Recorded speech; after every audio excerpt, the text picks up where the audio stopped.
थोड़ा सा काम निपटाने दें। और जो लोग फ़ोन कर रहे हैं, फ़ोन का जवाब नहीं मिल पा रहा, मैं उनसे माफ़ी चाहता हूँ। मैं विश्वास दिला कहता हूँ मैं स्वयं आपसे बात करूँगा, लेकिन अभी मुझे थोड़ी सी समय की दिक्कत है, क्योंकि जब मैं लोगों से मिलता हूँ तो फ़ोन नहीं अटेंड करता, जब फ़ोन अटेंड करता तो लोगों से नहीं मिल पाता हूँ। तो इसलिए मैं माफ़ी चाहता हूँ जो लोग मुझे फ़ोन कर रहे हैं, व्हाट्सएप पर मैसेज भेजे और मेरी उनसे बात नहीं हुई, लेकिन आपकी सबकी मंगल कामनाएं मुझे मिल रही। आपका चंद्रशेखर आज़ाद जिस तरह से जय भीम का नारा लगा के सड़कों पर दहाड़ता था, ऐसे ही जय भीम का नारा लगा के महापुरुषों का सपना पूरा करने के लिए और आपके हक अधिकारों के लिए पार्लियामेंट में भी आवाज उठाएगा। इस बात के लिए भी मैं संकल्पित हूँ। साथ साथ जो देश भर से साथी जिन्होंने वहां मुझे चुनाव लड़ाने के लिए पहुंचे, मैं उनका ऋणी हूँ।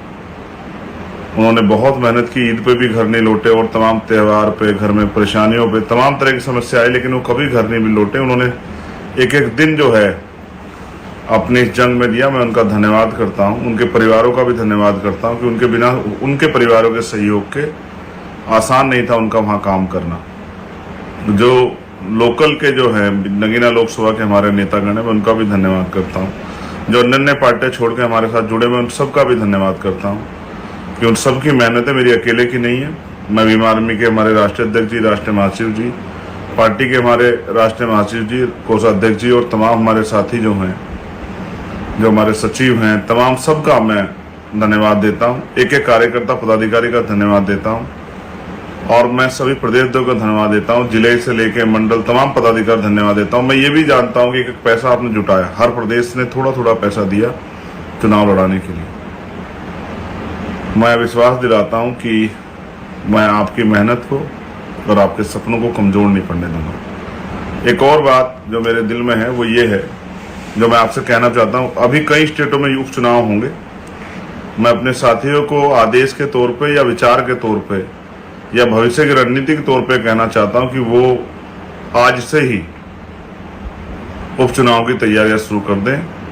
हमें अन्य स्टेटों में भी, वहां के सदनों में भी, जो असेंबली के सदन है, अपनी मजबूत आवाजें भेजनी है, तो अभी से वो अपनी बूथ कमेटियां बनाना शुरू कर दें जहां उपचुनाव होंगे।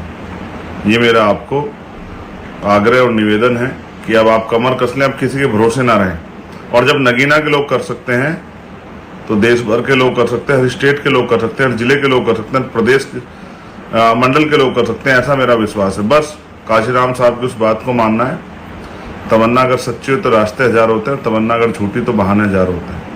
मैं आज एक इस ऐतिहासिक अवसर पे सभी महापुरुषों को भी याद करूंगा, महान मानव तथागत बुद्ध से लेके संत श्री सतगुरु रविदास जी महाराज, भगवान वाल्मीकि महाराज, गुरु नानक देव, संत कबीर, संत गाडगे जी महाराज, नारायण गुरु, गुरु घासीदास, राष्ट्रपिता ज्योतिबा फुले, छत्रपति साहू जी महाराज, पेरियर ईवी रामा स्वामी नायकर, पेरले यादव, बाबू जगदेव प्रसाद कुशवाहा, जननायक कपूरी ठाकुर, उनके साथ साथ छत्रपति साहू जी महाराज,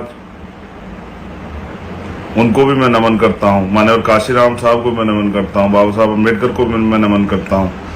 उनके साथ साथ संतराम बी ए प्रजापति, महामना रामसुर वर्मा, बाबू महाराज सिंह भारती, संतराम बी ए प्रजापति, मैं इनको भी नमन करता हूँ। सभी वीरांगनाएं जो हुई हैं हमारी, चाहे वंतिका बाई लोधी हो माँ, चाहे झलकारी बाई हो, चाहे और हमारी जो है वीरांगनाएं हुई, चाहे फूलन देवी, सभी को भी मैं नमन करता हूँ। मैं मान्यवर दीना बाना वाल्मीकि जी को भी नमन करता हूँ।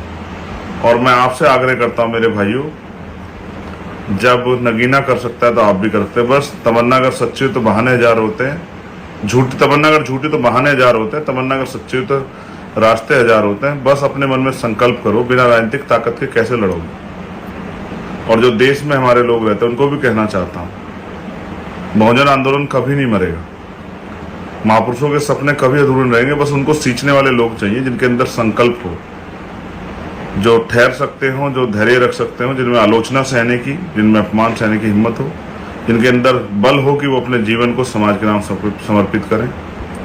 मैं वचन देके कहता हूं, मेरा वचन अटल है। भारतीय संविधान की रक्षा के लिए हर कमजोर, गरीब, मजलूम, नौजवान, माताओं बहनों के सम्मान के लिए मैं अपने प्राणों का बलिदान भी कर दूंगा, लेकिन पीछे नहीं हटूंगा। और दुनिया की कोई ताकत मुझे आपके हक अधिकारों को आप तक पहुंचाने से नहीं रोक सकती है, चाहे वो बुनियादी सुविधाएं हों, चाहे और कोई ऐसा अधिकार हो जो संविधान ने आपको दिया लेकिन सरकारों ने ना आप तक नहीं पहुंचने दिया। जो जुर्म जाति होती है, जाति के नाम पे, धर्म के नाम पे, उसके लिए भी मैं आपको आश्वस्त करता हूं कि उस हिंसा को रोकने के लिए भी जितनी मेरे अंदर ताकत है हम उतनी ताकत लगाएंगे। और भविष्य में आप अगर जिस तरह से एक गठजोड़ बना के आप नगीना मेरी मदद की, अगर यही मदद आप स्टेट में करेंगे